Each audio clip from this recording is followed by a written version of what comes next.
Welcome to all of you in my class, that is BM Sir online class. আজ আমরা সমাজবিদ্যার একটি প্রশ্ন নিয়ে আলোচনা করব। প্রশ্নটি হলো, সমাজতত্ত্বের বৈজ্ঞানিক চরিত্র আলোচনা করো। সমাজতত্ত্বের প্রকৃতিকে কেন্দ্র করে বা চরিত্রকে কেন্দ্র করে সমাজ দার্শনিকদের মধ্যে নানা মতদ্বন্দ্ব বিরাজমান। বস্তুতপক্ষে সমাজতত্ত্বের প্রকৃতিকে কেন্দ্র করে তারা দ্বিধা বিভক্ত হয়ে পড়েছেন এবং তাদের মধ্যে কেউ কেউ সমাজতত্ত্বকে একটি বিজ্ঞান বলে দাবি করেন, আবার কেউ কেউ এটিকে বিজ্ঞান বলে দাবি করেন না। তাদের বক্তব্য হলো এই যে বিজ্ঞানের কোনো ধরনের বৈশিষ্ট্য এর মধ্যে নেই, সেই কারণে তারা এটিকে বিজ্ঞান বলে অভিহিত করেন না। প্যারাগ্রাফ: সমাজতত্ত্বকে বিজ্ঞান বলা যায় কি না বা তার বৈজ্ঞানিক চরিত্র পর্যালোচনা করতে গেলে প্রথমেই বিজ্ঞান বলতে কি বোঝায় তা জানা প্রয়োজন। প্রকৃতপক্ষে বিজ্ঞান শব্দটির অর্থ হল বিশেষ রূপে জ্ঞান অর্জন। যখন কোনো বিষয়ের উপরে বিশেষ রূপে জ্ঞান অর্জিত হয় তখনই তাকে বিজ্ঞান বলে অভিহিত করা হয়। স্বাভাবিকভাবে সমাজতত্ত্ব এমন একটি বিষয় যেখানে সমাজ সম্পর্কে বিশেষ জ্ঞান অর্জিত হয়। এই দৃষ্টিকোণ থেকে অবশ্যই এটিকে একটি বিজ্ঞানমূলক শাস্ত্র বলে অভিহিত করা যায়। স্বাভাবিকভাবেই যে প্রশ্নটি এর পরিপ্রেক্ষিতে দেখা দেয় তা হলো এই যে এটি কি প্রকৃত অর্থেই বিজ্ঞান, অর্থাৎ এর বৈজ্ঞানিক চরিত্র কি প্রতিষ্ঠিত? এই প্রশ্নকে কেন্দ্র করে সমাজতত্ত্ববিদেরা দুটি ভাগে বিভক্ত হয়ে পড়েছেন। তাদের মধ্যে একদল আছেন যারা সমাজতত্ত্বের বৈজ্ঞানিক প্রকৃতিকে বা বিজ্ঞানভিত্তিক প্রকৃতিকে স্বীকার করে নিয়েছেন, আবার আরেক দল আছেন যারা এর বিজ্ঞানভিত্তিক প্রকৃতিকে স্বীকার করেন না। যারা সমাজতত্ত্বকে একটি বিজ্ঞানমূলক শাস্ত্র বলে দাবি করেন তাদের বক্তব্য হলো এই যে বিজ্ঞানের সব বৈশিষ্ট্যগুলি এই সমাজতত্ত্বের মধ্যে বিরাজমান। তাদের মতে বিজ্ঞান বলতে এমন একটি শাস্ত্রকে বোঝায় যার মধ্যে একটা বিভাগীয়তা পরিলক্ষিত হয়, যথাযথতা পরিলক্ষিত হয়, একটা সার্বজনীনতা পরিলক্ষিত হয় এবং তারা বিশ্বাস করেন সমাজতত্ত্বের মধ্যে এই সব বৈশিষ্ট্যগুলোই বিরাজমান। সেই কারণেই তারা এটিকে বিজ্ঞানমূলক শাস্ত্র বলে দাবি করেন, অর্থাৎ সমাজতত্ত্বের বৈজ্ঞানিক চরিত্রকে তারা মেনে নেন।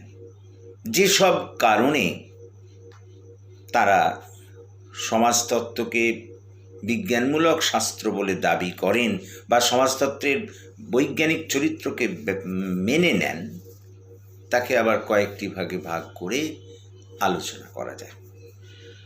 প্যারাগ্রাফ: প্রথমত, এই তত্ত্বের প্রবক্তারা মনে করেন যে বিজ্ঞানের মুখ্য বৈশিষ্ট্য হলো এই যে বিজ্ঞান যখন কোনো কিছু নিয়ে আলোচনা করে তখন সে তার বিষয়বস্তুকে অন্য সব বিষয় থেকে পৃথক করে নিয়ে আলোচনা করে, অর্থাৎ বিভাগীয়তা হলো বিজ্ঞানের অন্যতম বৈশিষ্ট্য। ঠিক একইভাবে এই মতবাদের প্রবক্তারা বলেন সমাজতত্ত্ব যখন তার বিষয়বস্তুকে আলোচনা করে তখন অন্যান্য সব বিষয় থেকে তার নিজস্ব বিষয়কে পৃথক করে নিয়ে আলোচনা করে। অর্থাৎ বিজ্ঞানের মতো বিভাগীয়তা সমাজতত্ত্বে বিরাজমান বলে এরা দাবি করেন। সেই কারণে তারা সমাজতত্ত্বকে একটা বিজ্ঞানমূলক শাস্ত্র বলে দাবি করেন। দ্বিতীয়ত, প্যারাগ্রাফ করে এই মতবাদের প্রবক্তারা বলেন বিজ্ঞানের একটা যথাযথতা আছে। বিজ্ঞান যখন কোনো বিষয়ে জ্ঞান অর্জন করে, উপযুক্ত পরীক্ষা নিরীক্ষা চালায় এবং সেই পরীক্ষা নিরীক্ষার ওপর ভিত্তি করে সিদ্ধান্ত টানে এবং প্রাপ্ত সিদ্ধান্তকে তারা কার্যকারণ সম্পর্কের ওপর ভিত্তি করে সূত্র নিরূপণ করে, যার ফলে বিজ্ঞানের অর্জিত জ্ঞানের মধ্যে একটা যথাযথতা থাকে। স্বাভাবিকভাবে এই মতবাদের প্রবক্তারা অর্থাৎ যারা সমাজতত্ত্বকে বিজ্ঞান বলে দাবি করেন, তাদেরও বক্তব্য হলো যে একজন সমাজতত্ত্ববিদ তিনি তার বিষয়কে যে বিষয়ে তিনি বলতে চাইছেন বা যে বিষয়ে কোনো তত্ত্বকে তিনি প্রতিষ্ঠিত করতে চাইছেন, সেটিকে প্রথমে তিনি পরীক্ষা নিরীক্ষা করে তার সিদ্ধান্ত টানেন এবং তারপর সেই সিদ্ধান্তকে ওই কার্যকারণ সম্পর্কের উপর ভিত্তি করেই কার্যকারণ সম্পর্কের ওপর স্থাপন করেন এবং তার থেকে সমাজতাত্ত্বিক সূত্র নিরূপণ করেন। যেমন করে বিজ্ঞান তার যথাযথ পরীক্ষা নিরীক্ষা ও সূত্র নিরূপণ করে থাকে, ঠিক তেমনিভাবে সমাজতত্ত্ববিদও করে থাকেন। এই কারণেও তারা সমাজতত্ত্বকে বিজ্ঞান বলে দাবি করছেন। তৃতীয়ত, এই মতবাদের প্রবক্তারা আরও বলেন যে বিজ্ঞানের একটা সার্বজনীনতা আছে, থাকা খুবই স্বাভাবিক, কারণ বিজ্ঞান উপযুক্ত পরীক্ষা নিরীক্ষা করে প্রাপ্ত সিদ্ধান্তকে কার্যকারণ সম্পর্কের ওপর ভিত্তি করে তার সূত্র নিরূপণ করে যে তার তত্ত্ব প্রতিষ্ঠিত বা প্রমাণিত সত্য, সেই কারণে তার একটা সার্বজনীনতা আছে। এই মতবাদের প্রবক্তারা একইভাবে দাবি করেন যে একজন সমাজতত্ত্ববিদও বৈজ্ঞানিকের মতোই তার তত্ত্বকে যথাযথ পরীক্ষা নিরীক্ষা করে এবং প্রাপ্ত সিদ্ধান্তকে কার্যকারণ সম্পর্কের ওপর ভিত্তি করে সূত্র নিরূপণ করেন। সেই কারণেই বলা যেতে পারে যে সমাজতত্ত্বেরও একটা সার্বজনীনতা আছে বিজ্ঞানের মতোই। অতএব এই কারণেও তারা সমাজতত্ত্বকে বিজ্ঞান বলে দাবি করেন এবং সমাজতত্ত্বের বৈজ্ঞানিক চরিত্রকে তারা মেনে নেন। প্যারাগ্রাফ। স্বভাবত এই সব কারণগুলির জন্যেই তারা, অর্থাৎ যারা সমাজতত্ত্বকে বিজ্ঞান বলে মনে করেন, তারা দাবি করেন যে সমাজতত্ত্ব একটা বিজ্ঞান ছাড়া আর কিছু নয়, অর্থাৎ সমাজতত্ত্বের বৈজ্ঞানিক চরিত্র সম্পর্কে তাদের বিন্দুমাত্র সন্দেহ নেই। প্যারাগ্রাফ। আবার একদল সমাজতত্ত্ববিদ আছেন যারা সমাজতত্ত্বের বৈজ্ঞানিক চরিত্রকে মেনে নিতে চান না। তারা এটিকে বিজ্ঞানমূলক শাস্ত্র বলে কোনোভাবেই মানতে চান না। তাদের বক্তব্য হলো যে বিজ্ঞানের যেসব বৈশিষ্ট্যগুলি আছে, অর্থাৎ বিভাগীয়তা, যথাযথতা, সার্বজনীনতা, তার কোনোটি সমাজতত্ত্বে উপস্থিত নেই। সেই কারণে তারা সমাজতত্ত্বকে বিজ্ঞান বলে মানতে চান না। যে সমস্ত কারণে তারা সমাজতত্ত্বকে বিজ্ঞান বলে মানেন না, সেগুলিকেও আবার কয়েকটি ভাগে ভাগ করে আলোচনা করা যায়। প্যারাগ্রাফ। প্রথমত, এই মতবাদের প্রবক্তারা বলেন যে বিজ্ঞানের একটা বিভাগীয়তা আছে, সে তার নিজস্ব বিষয়বস্তুকে অন্য বিষয় থেকে পৃথক করে নিয়ে আলোচনা করে, কিন্তু সমাজতত্ত্বের পক্ষে এটা করা সম্ভব নয়। সমাজতত্ত্ব যখনই তার বিষয়কে অন্য বিষয় থেকে পৃথক করতে চায়, তার সঙ্গে অন্যান্য বিষয় চলে আসে। সমাজতত্ত্বের সঙ্গে অবশ্যম্ভাবীভাবে রাষ্ট্রবিজ্ঞান, সমাজতত্ত্বের সঙ্গে ইতিহাস, দর্শন সব কিছুই চলে আসে। একেবারে পৃথক করে তার পক্ষে কোনো বিষয় আলোচনা করা সম্ভব নয়। অর্থাৎ বিজ্ঞানের মতো বিভাগীয়তা সমাজতত্ত্বে সম্ভব নয়। সেই কারণে তারা সমাজতত্ত্বকে বিজ্ঞান বলে মনে করেন না, সমাজতত্ত্বের বৈজ্ঞানিক চরিত্রকে তারা স্বীকার করেন না। দ্বিতীয়ত, এই তত্ত্বের প্রবক্তারা বলেন যে বিজ্ঞানী তার পরীক্ষাগারে বসে তার বিষয়বস্তুর ওপর যথাযথ পরীক্ষা নিরীক্ষা চালান এবং তার উপর সিদ্ধান্ত করেন। খুবই স্বাভাবিক বিষয় এটি। কিন্তু একজন সমাজতত্ত্ববিদের পক্ষে এইভাবে তো পরীক্ষাগারে বসে কোনো পরীক্ষা নিরীক্ষা করা সম্ভব নয়। গোটা বিশ্বের সমাজ হলো তার পরীক্ষাগার।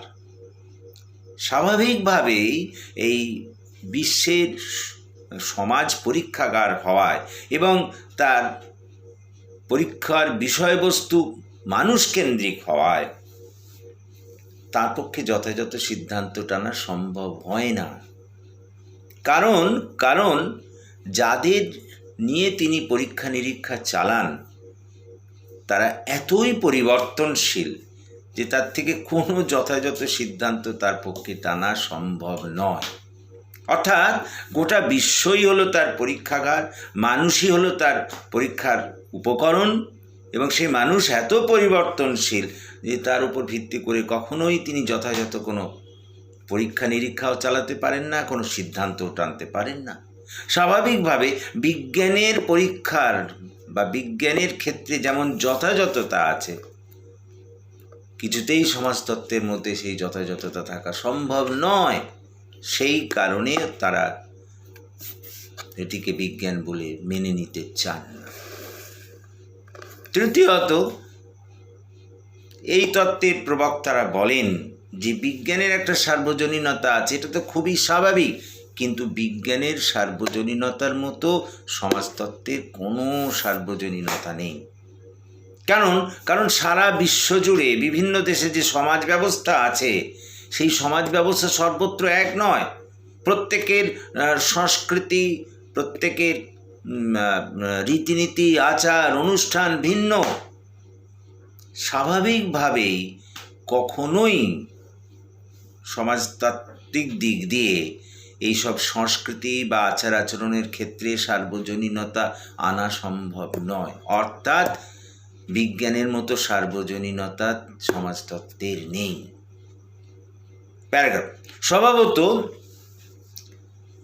সমাজতত্ত্বের বৈজ্ঞানিক চরিত্রকে কেন্দ্র করে এটা খুবই সুস্পষ্ট যে সমাজতত্ত্ববিদেরা দুটি শ্রেণীতে বিভক্ত হয়ে পড়েছেন। এক দল এটিকে বিজ্ঞান বলে মেনে নিলেও অন্য দল এটিকে বিজ্ঞান বলে মানেন না। এই পরিপ্রেক্ষিতে স্বাভাবিকভাবেই প্রশ্ন জাগে যে তাহলে কি সমাজতত্ত্বের বৈজ্ঞানিক চরিত্রকে একেবারেই মেনে নেওয়া যায় না? এই প্রশ্নের উত্তরে বলা যায় যে বিজ্ঞান বলতে আমরা যদি ওই জড় বিজ্ঞানগুলিকে বুঝি, অর্থাৎ বিজ্ঞান বলতে যদি আমরা কেবলমাত্র পদার্থবিদ্যা, রসায়নবিদ্যা বা জীববিদ্যা এগুলিকেই বিজ্ঞান বলে মনে করি, তাহলে নিঃসন্দেহে সমাজতত্ত্বকে বিজ্ঞান বলা যায় না। অর্থাৎ সংকীর্ণ দৃষ্টিকোণ থেকে যদি আমরা বিচার করি তাহলে নিঃসন্দেহে সমাজতত্ত্বকে বিজ্ঞান বলে অভিহিত করা যাবে না। কারণ এগুলি জড়বিজ্ঞানের মতো বিজ্ঞান নয়। সমাজতত্ত্ব জড়বিজ্ঞানের মতো বিজ্ঞান নয়। অর্থাৎ বিজ্ঞান বলতে যদি আমরা শুধু ফিজিক্স, পদার্থবিদ্যা, রসায়নবিদ্যা, জীববিদ্যাকে বুঝি, সেই ধরনের বিজ্ঞান অবশ্যই সমাজতত্ত্ব নয়। ওই ধরনের বৈজ্ঞানিক চরিত্র সমাজতত্ত্বের মধ্যে নেই। প্যারাগ্রাফ। তবে বিজ্ঞানকে যদি আমরা ব্যাপক অর্থে ব্যবহার করি, বিজ্ঞান শব্দটিকে যদি আমরা ব্যাপক অর্থে ব্যবহার করি তাহলে দাঁড়ায় বিশেষ রূপে জ্ঞান অর্জন। যখনই কোনো বিষয়ের উপরে বিশেষ রূপে জ্ঞান অর্জিত হবে তখনই তাকে আমরা বিজ্ঞান বলে অভিহিত করতে পারি। সমাজতত্ত্বের ক্ষেত্রে তো এটা খুবই স্বাভাবিক যে সমাজের উপরে বিশেষ রূপে জ্ঞান অর্জিত হয়। সমাজের গঠন, সমাজের সঙ্গে মানুষের সম্পর্ক, বিভিন্ন সামাজিক সংগঠন, সামাজিক আচার অনুষ্ঠান, রীতিনীতি সব কিছুই এখানে পুঙ্খানুপুঙ্খ রূপে আলোচিত হয়।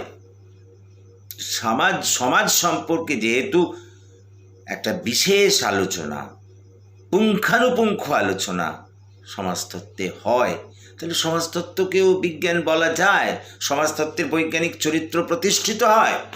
তবে ব্যাপক অর্থে, অর্থাৎ ব্যাপক অর্থে যদি পর্যালোচনা করা যায়, সমাজতত্ত্বকে নিঃসন্দেহে একটা বিজ্ঞানমূলক শাস্ত্র বলা যায় বা সমাজতত্ত্বের বৈজ্ঞানিক চরিত্র স্বীকার করা যায়।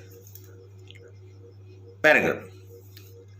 ব্যাপক অর্থে সমাজতত্ত্বকে বিজ্ঞানমূলক শাস্ত্র বললেও প্রশ্ন ওঠে, এটি কী ধরনের বিজ্ঞান? এই প্রশ্নটি আবার দেখা দিতে পারে।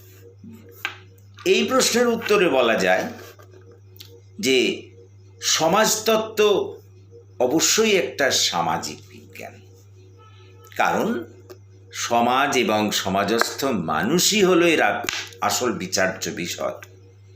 স্বাভাবিকভাবে এটি যে সামাজিক বিজ্ঞান সে বিষয়ে কোনো দ্বিধা থাকতে পারে না। আবার একই সঙ্গে এটাও সত্যি যে সমাজের মূল উপকরণ মানুষ, সেই মানুষই হলো সমাজতত্ত্বের মূল বিচার্য বিষয়। আর সেই মানুষ সদাই পরিবর্তনশীল। সমাজ এবং মানুষ দুই পরিবর্তনশীল। স্বাভাবিকভাবে এই পরিবর্তনশীল বিষয় এই সমাজতত্ত্বে আলোচিত হওয়ায় অবশ্যই সমাজতত্ত্বকে একটা গতিশীল বিজ্ঞানও বলা যায়, গতিশীল বিজ্ঞান বলা যায়। এটি স্থিতিশীল বিজ্ঞান নয়, এটি হলো একটি ডাইনামিক সায়েন্স। তাহলে এই পর্যালোচনার পরিপ্রেক্ষিতে আমরা এই সিদ্ধান্তে আসতেই পারি যে সংকীর্ণ দৃষ্টিকোণ থেকে যদি বিচার করা যায়, তাহলে সমাজতত্ত্বের বৈজ্ঞানিক চরিত্র স্বীকার করা যায় না। কিন্তু যদি আমরা ব্যাপক অর্থে বিশ্লেষণ করি, তাহলে অবশ্যই সমাজতত্ত্বের বৈজ্ঞানিক চরিত্র স্বীকৃত হয় এবং কেবলমাত্র বিজ্ঞান বলেই অভিহিত করা যায় না। একই সঙ্গে বলা যায় যে সমাজতত্ত্ব হলো একটি গতিশীল সামাজিক বিজ্ঞান। সেই কারণেই বিখ্যাত সমাজতত্ত্ববিদ বটমোর খুব সুন্দর কথা বলেছেন। তিনি বলেন যে sociology is a dynamic social science. অর্থাৎ তার মতে সমাজবিদ্যা হলো একটি গতিশীল সামাজিক বিজ্ঞান, যা থেকে নিঃসন্দেহে সমাজতত্ত্বের বৈজ্ঞানিক চরিত্রটি স্বীকৃত হয় বা প্রতিষ্ঠিত হয়। That's all.